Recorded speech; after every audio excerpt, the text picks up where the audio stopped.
Hey, this is yet another lecture about building candlestick charts with bokeh.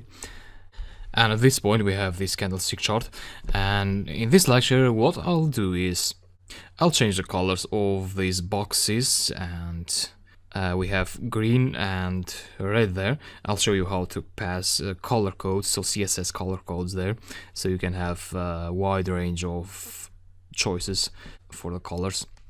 And then we'll make this chart responsive, so when you minimize the window and you resize it, the chart is always there, so you see all the plot elements.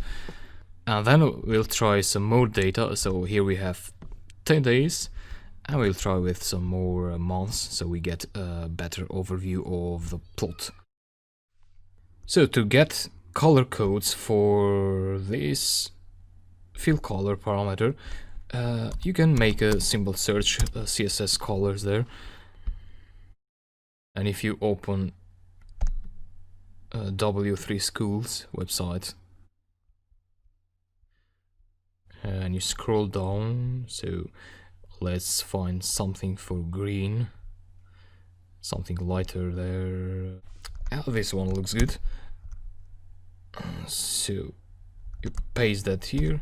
But you also need to put the hashtag, and now something to replace the red color. Probably that. And let's see what we get. So this looks probably better. Now to make this chart responsive, you want to pass the responsive parameter to the figure object. So responsive equals to true. So now if you play around with this window, you can see that the chart adjusts with the window size. So that's good. And let's see how it works with more data. So let's start from 2015 and maybe November. Yeah. So you executed this and you get the new data frame. Now you need to be careful there, because here you have the old data frame, so you need to execute this cell too, and the other one as well.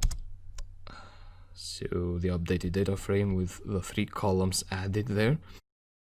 And now execute the actual code for the bokeh plot. Yeah, here is a good overview of the stock market data from November to March. We have quite a decline here, and then steady. Anyway, let's do some housekeeping. Out, remove this, and escape, Shift J, select the other cell, Shift M to merge them, and then maybe remove this line, another Shift J to merge these two. So we have the entire code in one single cell.